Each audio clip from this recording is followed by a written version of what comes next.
PA wants outstanding matters settled. Correctional services remember their fallen. And funding issues hampering party payments. This is National EMTV News with Helen Sayer. Good evening and thanks for joining us for Friday's news. The Public Employees Association of PNG has called on the government to meet its outstanding demands on CPI adjustments and the country's tax regime. The PA says in order for the government to take back PNG, it has to start with public servants. The Public Employees Association of PNG, in its responsibility to ensure a healthy and active public service, has called on the government to meet their outstanding demands. President of the Public Employees Association, Robert Kutapi, acknowledged the government in paying its outstanding CPI payments. During our discussions, let me acknowledge the government for committing some funds to pay off the 3% CPI for 2019. In encouraging the government in upholding the trade unions' rights, General Secretary of the PNG Teachers Association, Ugwalibu Moana, expressed that could be done through the industrial process. I'd like to encourage government to uphold the principles of collective bargaining and ensure that trade union rights are exposed through the industrial process so that workers can exercise democracy and freedom to ensure that their economic issues in terms of bread and butter issues or other issues that affects the government must be addressed.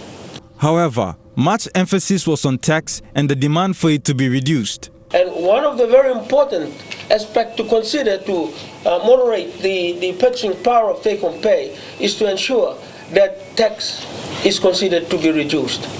The workers paying so many taxes. That is why we are targeting tax this year in our efforts. While we address the wages issues, the tax will become one of the #1 agenda for the unions in this country this year. As Prime Minister James Marape has alluded to taking back PNG, Secretary Peter Toggs expressed that is to start with the public servants. To take back Papua New Guinea starts from the public service. It starts from the workers. If you want the country to be taken back, it starts from the workers. That's why. That's the reason why I think the government must give prominence. It must give prominence to the local claims awards that is dictated in the public service in terms of bargaining. A submission of the tax relief for public servants will be submitted along with other outstanding demands to be met by the government in February.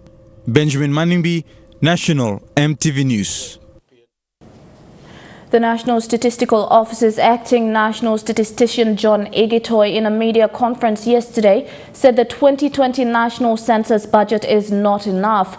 Igitoy says this has forced NSO to make drastic changes to some of the significant parts of the census operations. Here before your holy presence today as leaders. The 100 million kina budget by the Marpa Stephen government for the 2020 national census is not enough.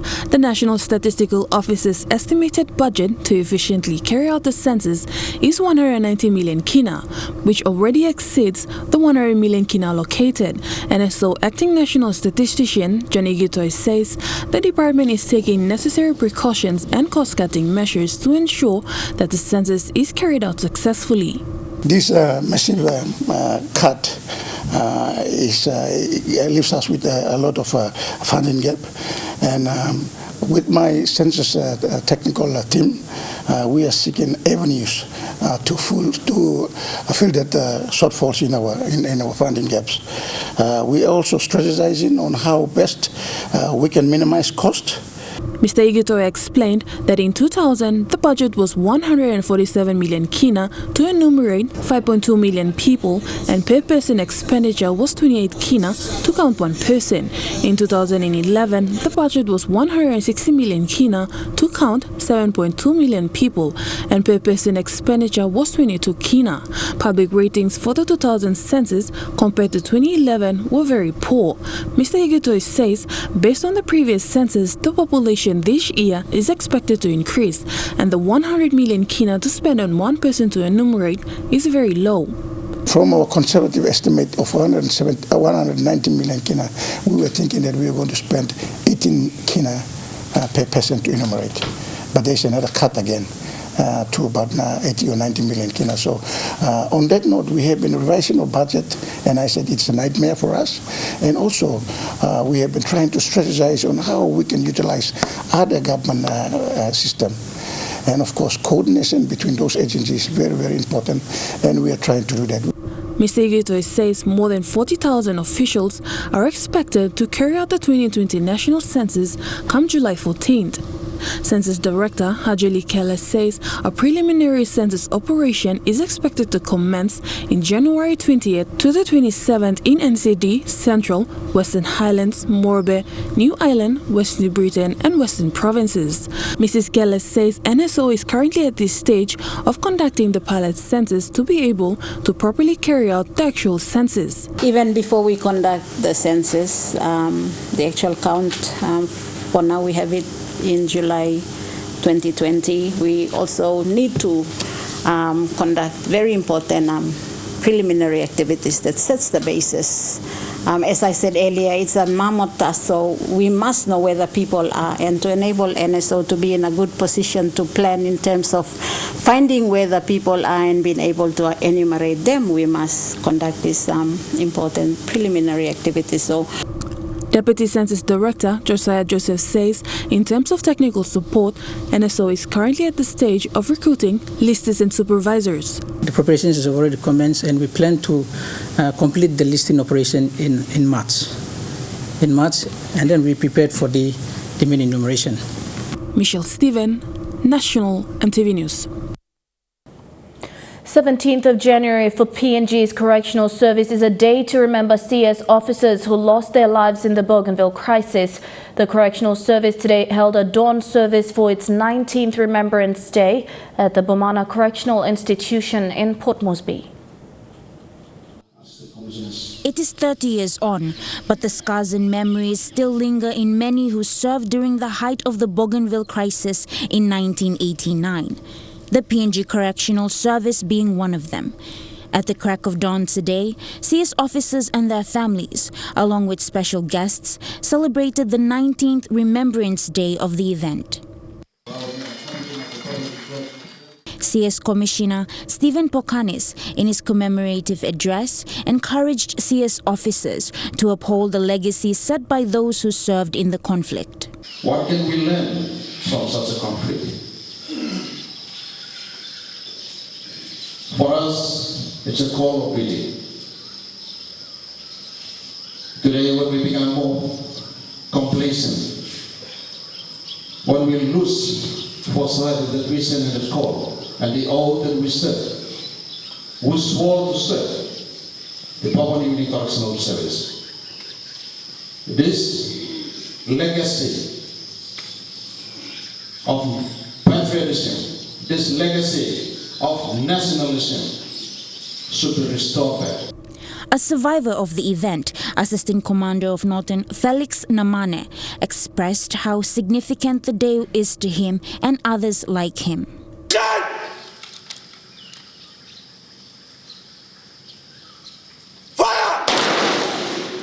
The event featured laying of wreaths by respective departments of the institution and the firing of the volleys, followed by a minute of silence for the souls lost in service. Thanks, I think it's very, very sad. It's sad for especially me and the other officers who have served in Bougainville during the crisis. That time we were very young.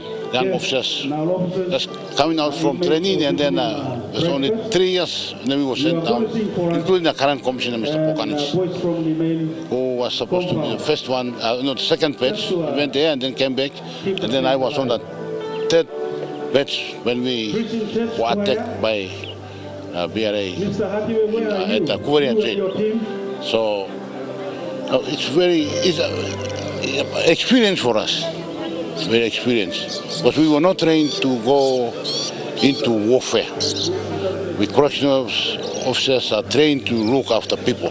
Namane says he could never find the right words to comfort the families of those lost in line of duty, but hopes, remembering their loyalty in service for the country in some small way, honors their contribution. Of those passed away, or those who were killed during the crisis, they are doing something in their life. They've been 20 years on, and then they may have already established somewhere. But the memories still with us. Natasha Ovoy, National EMTV News. Party presidents and secretaries of political parties in the country are yet to receive their entitlements from the Registry of Political Parties and Candidates. Registrar Alphonse Gelu made this announcement when presenting the 2019 funds for political parties early this week. He said this is due to funding constraints the registry is facing. According to the Registrar of Political Parties, Alphonse Gelu, party presidents and secretaries have not been getting their entitlements since July last year. He said this is due to funding constraints the registry is facing, and he has been following up with the Treasury Department to help address these funding issues. For many of our presidents and treasurers of political parties, you will find that since July of last year, 2019, we haven't been paying your stipends. And the main reason for that, again, is because of the lack of funding that we've been receiving from the government for us to use to pay the stipends. The registrar further highlighted the registry's efforts to make funds available to fund political parties. He said the government still owes political parties a lot of money, and since 2017, political parties have not been fully funded. Unfortunately, since 2017, the government has not given us the full amount. And I think for most of you would understand this, especially the bigger parties, where you haven't been receiving the full amount that is due to you. But despite these challenges, the registry has various programs in place to support political parties. Gelu said the registry will continue to help political parties through their mentor program. He also challenged them to start preparing for the 2022 national elections. 20 is the year that you need to start planning, you need to start strategizing in preparation for 2022. As I've said, for us at the registry, we will continue to work with political parties to ensure that, it could be like the past elections where we work together, we work with you until the issue of it. And we will also be doing it again this year, next year, and of course in 2022.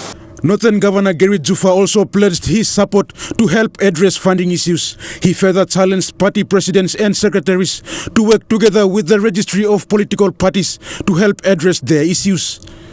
So I think all of us, as political leaders, as well as those staff who work in parties, need to step up in terms of getting out and doing more awareness, where you can and when you can.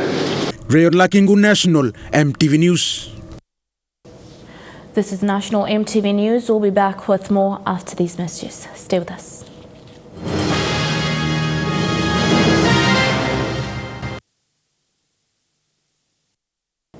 Welcome back. With the changes in the school subsidy and the rollout of the government tuition fee subsidy policy, Rigo MP Lekwa Gura has made awareness on what the parents are to expect and, more importantly, what the Rigo District Development Administration will assist with.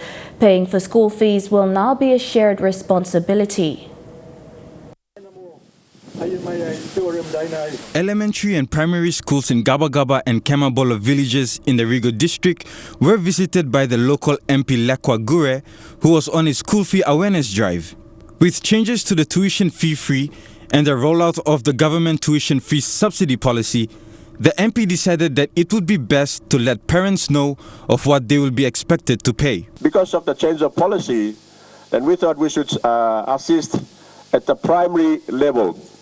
That's where the education departments makes the demarcation that districts are responsible for elementary and primary schools. With the large number of elementary and primary schools in the district, MP Gura notified parents of the components they will pay, but more importantly, the components that will be covered by the Rigo District Development Authority.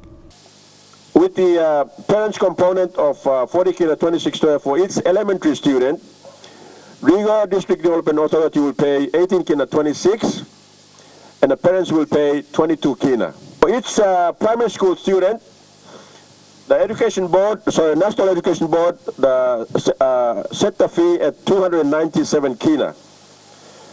And based on 63.4%, the national government will pay 188 kina 9 toya.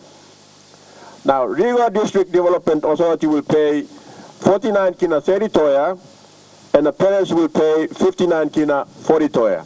The local MP also explained that parents will be given enough time to pay their children's fee components. So basically the government will pay its component so that the schools can start and run for term 1 and term 2. And for the district, our component that we made a commitment to, we will pay our component in term 3.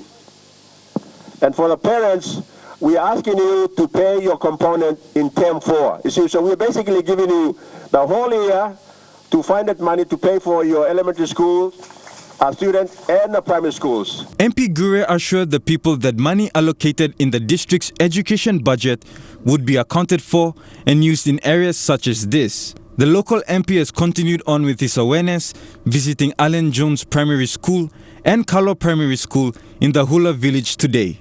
Benjamin Manimbi, National MTV News.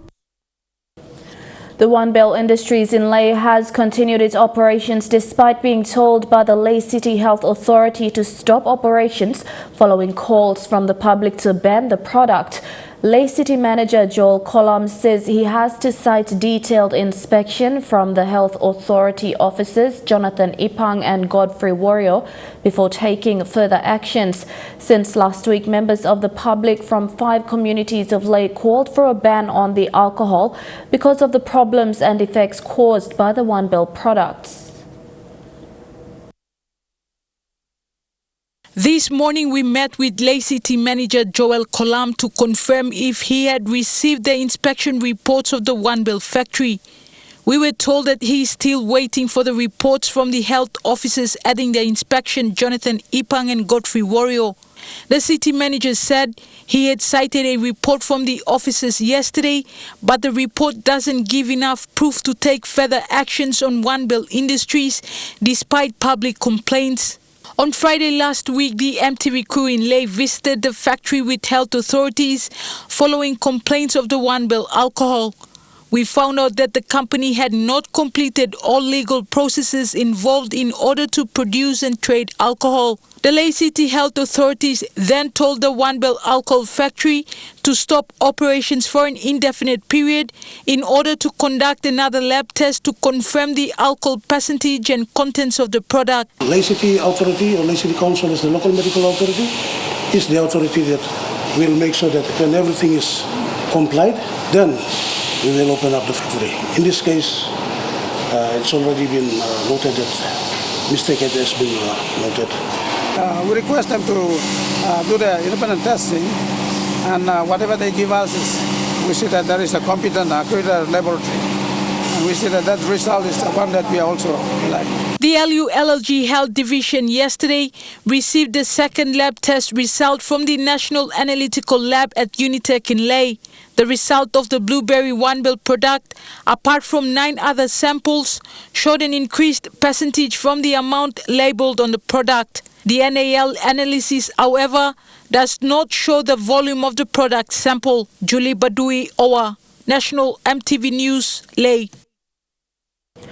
A 4-day budget planning and reporting workshop for the Papua New Guinea Royal Constabulary was held in Port Moresby this week. The aim is to plan and allocate funding for provincial police stations. The workshop was held to adjust budget plans as 381 million kina that was approved from the initial 421 million kina budget plan submitted last year.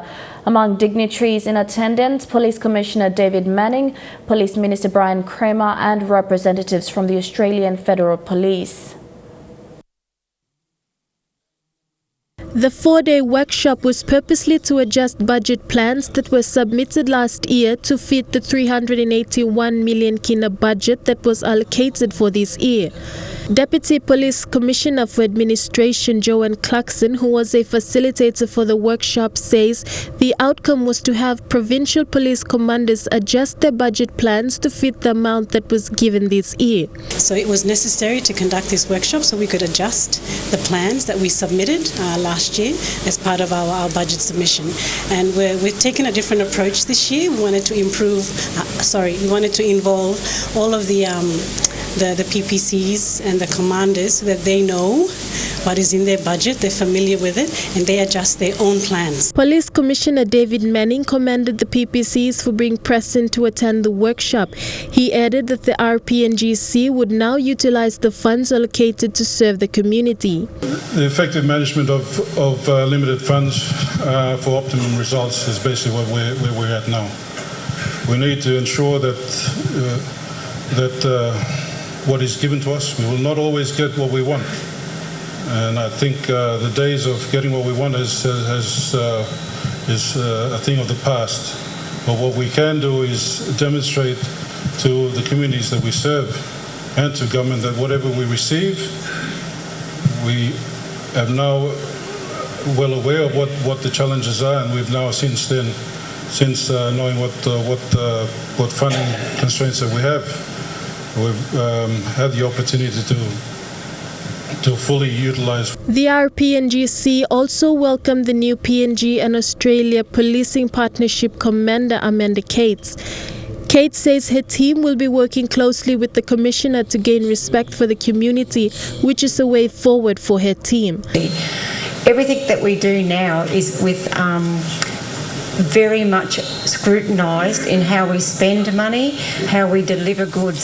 So what I want to do is to make sure that you understand is that everything that we are going to do must be sustainable. Everything that we do together must be able to be value added, and to make it shows the results of what the community does is in the community respecting you all. Pamela Barara, National MTV News. You're watching National MTV News. When we come back, we'll bring you stories making headlines overseas. Stay tuned.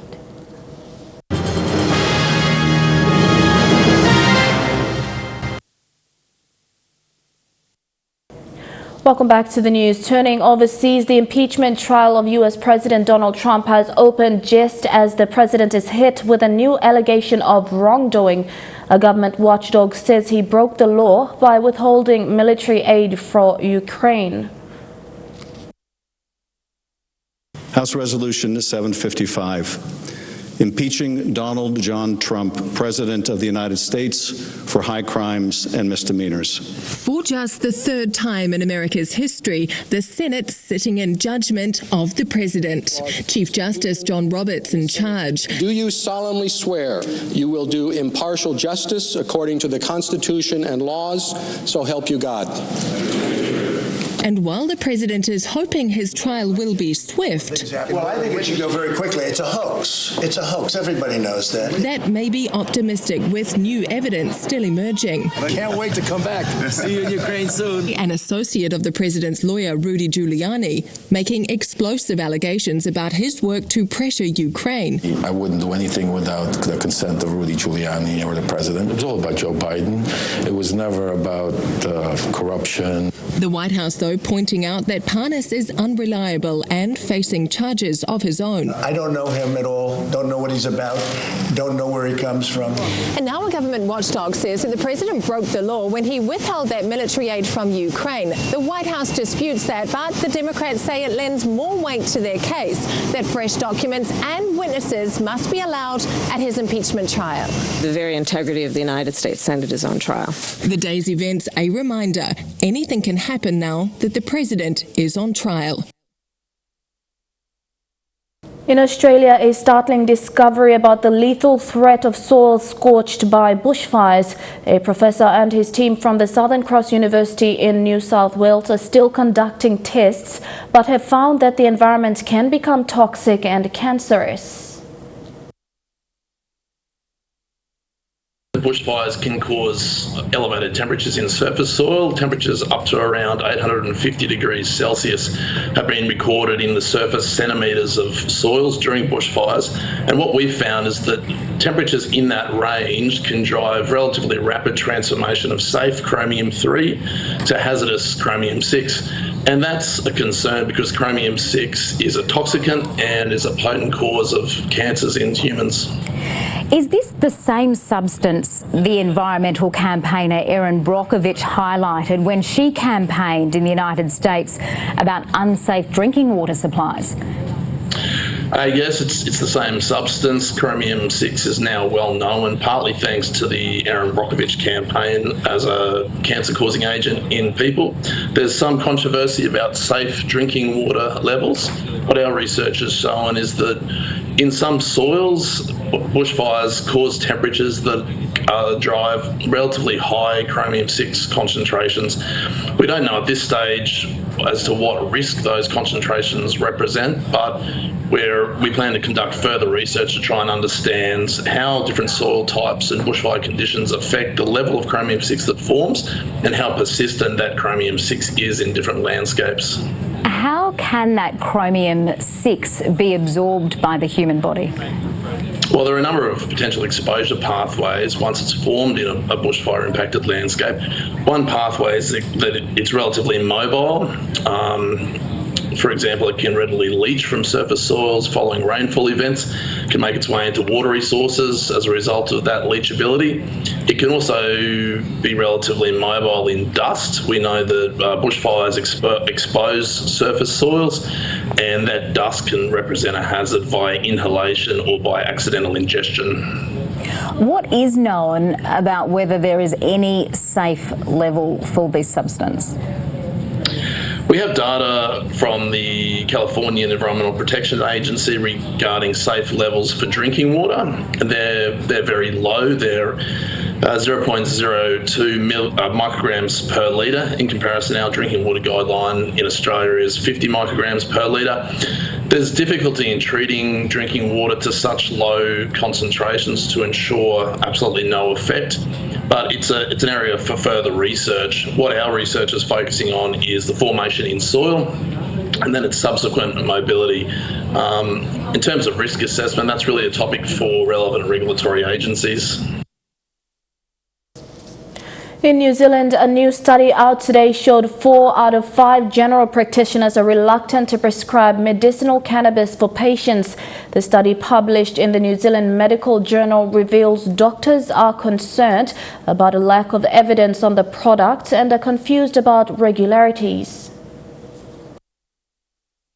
Former All Black Ben Franks was all business on the rugby field. Now his business minds turn to medicinal cannabis. I got it recommended to me after an injury I had. He started a company using the cannabidiol or CBD component in cannabis to create a supplement he believes will help with pain and recovery from injury. You always got to sort of look for something else that's going to keep you healthy, and as long as it's legal, why not give it a go? The World Anti-Doping Agency removed CBD CBD from its prohibited list 2 years ago, and the World Health Organization says it's safe. But doctors here aren't so sure. Much of the demand that we're starting to hear is around chronic pain, and for that there is very little, if any, evidence that CBD works. Researcher Karen Oldfield canvassed GPs about medicinal cannabis and found 80% are reluctant to prescribe it for that very reason. The thing about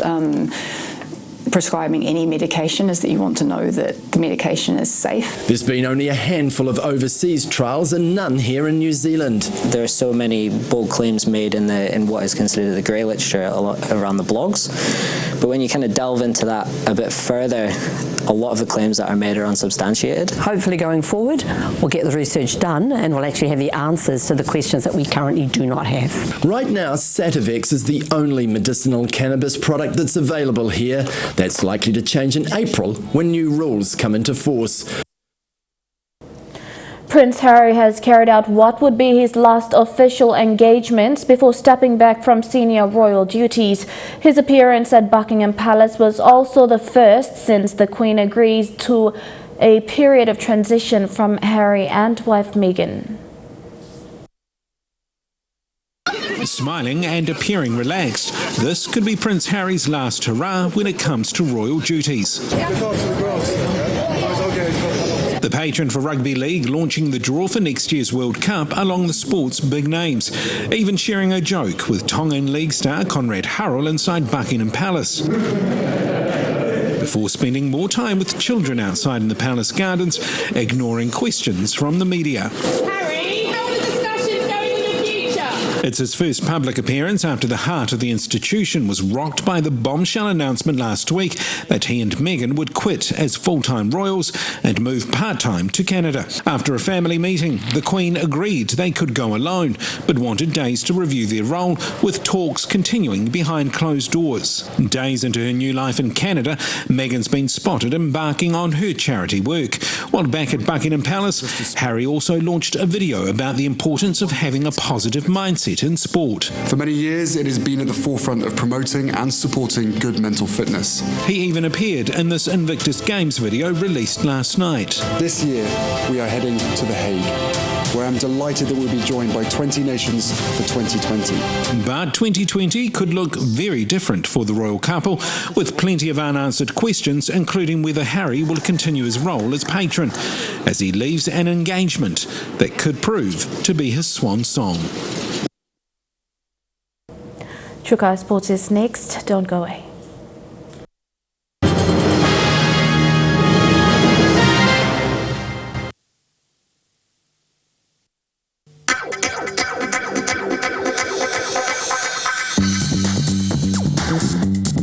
Chukai Sports.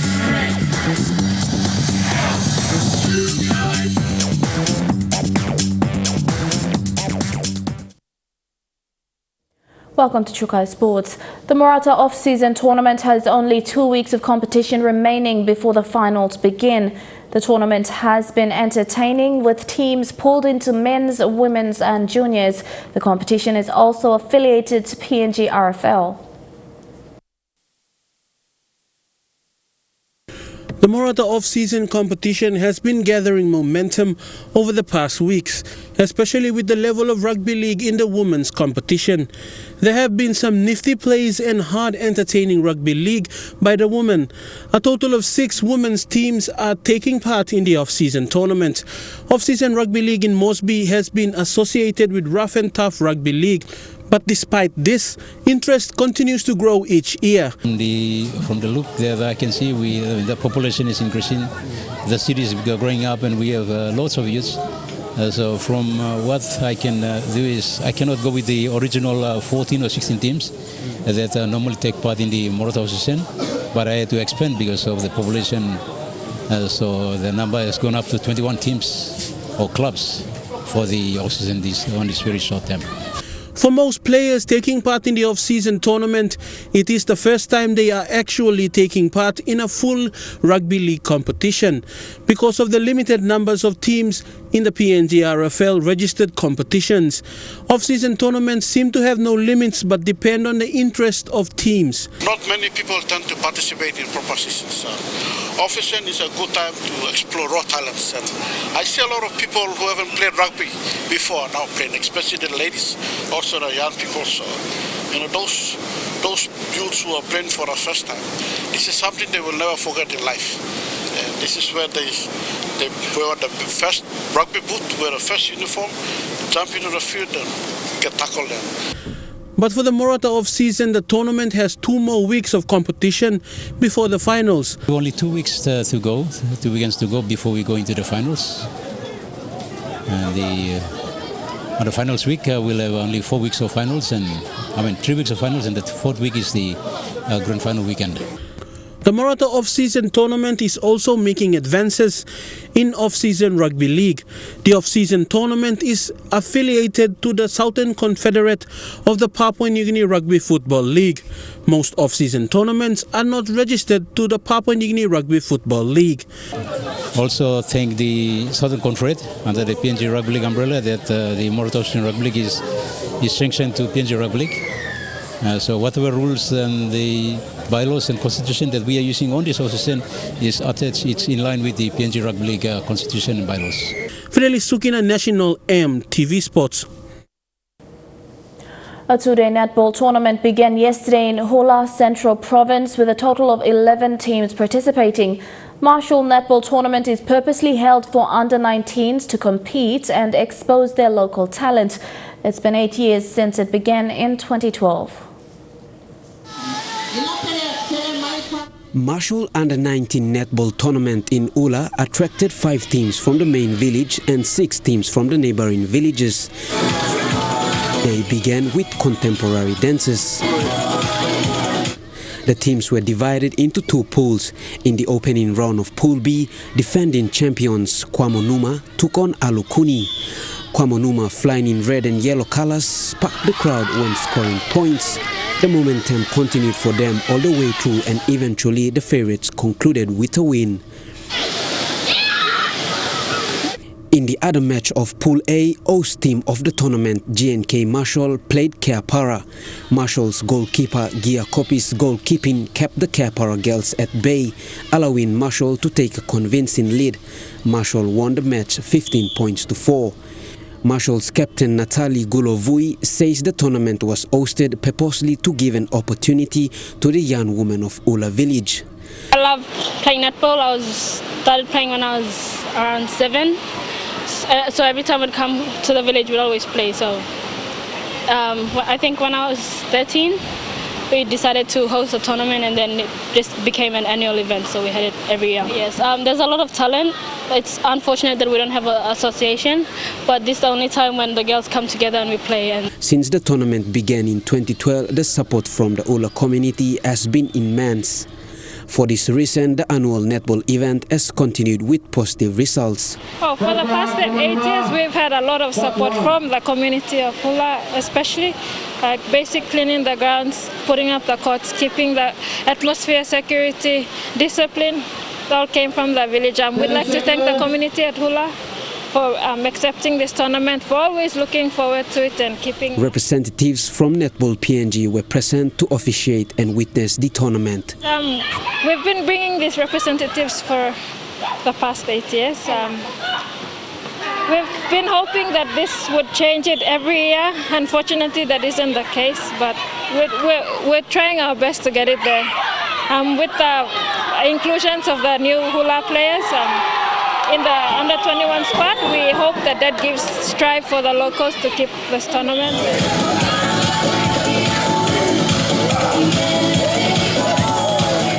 Suli, National EMTV Sports. Maintaining a world-class sporting facility like the Earl Search National Football Stadium sometimes runs into the millions of kina, according to its management. Higher rates for the main field remain unchanged at 1,500 kina per hour. Keeping a facility like the Oil Search National Football Stadium up to par is costly. After 5 years of use, it has hosted international, regional and local sporting events. venue hire rates remain unchanged. The fees are fixed for all its clients. So for the hire of the main field, it's 1,500 kina per hour, and for the outer field, it's 750 kina an hour. The management say at times it's challenging. You know, we're under a lot of pressure sometimes. You know, everyone, you know, would like a discount. Unfortunately, we can't go to our suppliers and ask them for discounts, and there's a certain limit to which we can go to assist. But we try and add value in other ways so that you know, our partners that come and do business with us can, you know, save money in other ways. Groundworks are nearing completion with the deadline set before the trials for the SPPNG Hunters commence. Replacement of the stadium seats has also been consistent since the facility's use. We had about 14,000 seats replaced over the last, from between 2016 to 2018. And then, of course, you know, you'll experience structural damage and sometimes just weather damage. And so, you know, we have a stock of standby seats that we dig into and replace as and when we need to. Apart from the main field, works on Field 2 is complete. Bradley Valenaki, National MTV Sports. Chukai Sports continues with more after these messages. Stay with us.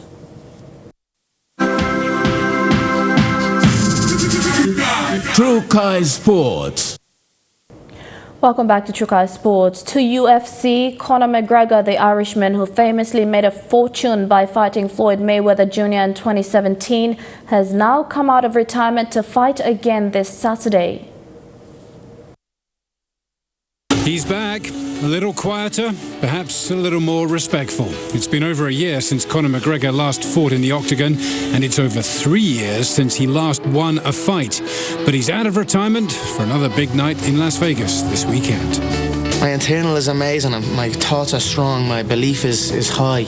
My confidence is high.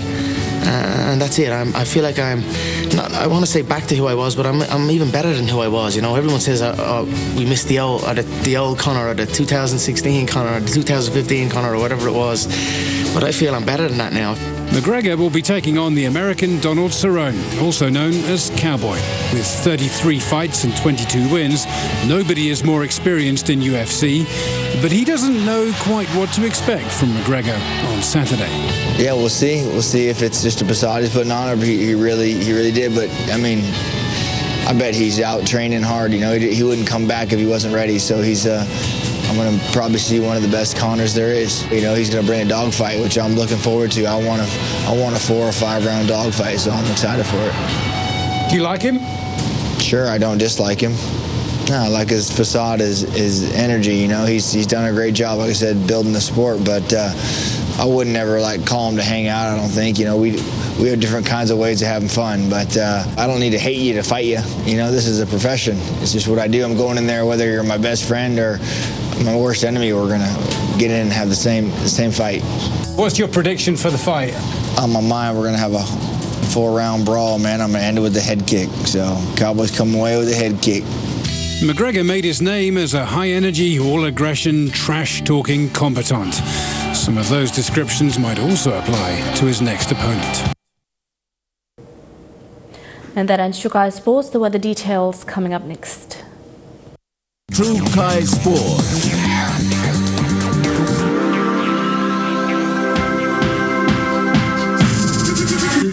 Chukai Sports.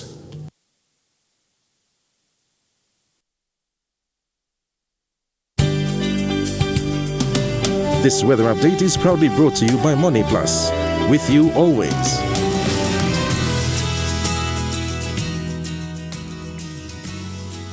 Look at the weather forecast in the southern region. Rain drizzles in Port Moresby and Kerma, cloudy with some rain showers in Daru, Alotau and Popondita. In the Mamase region, partly cloudy in Lae, cloudy with some rain in Medang, cloudy with some rain showers in Wewak and a few showers in Vanimo. In the New Guinea Islands region, mostly fine weather in Lorengau, fine although cloudy in Kavieng, thundery rain in Kokopo and Rabaul, showers and thunderstorms in Kimbe and Buka. And in the Highlands region, cloudy periods, then morning fog in Mount Hagen, rain, then morning fog in Goroka and Kondiawa, some rain drizzles, then morning fog in Mendi and Wabeg.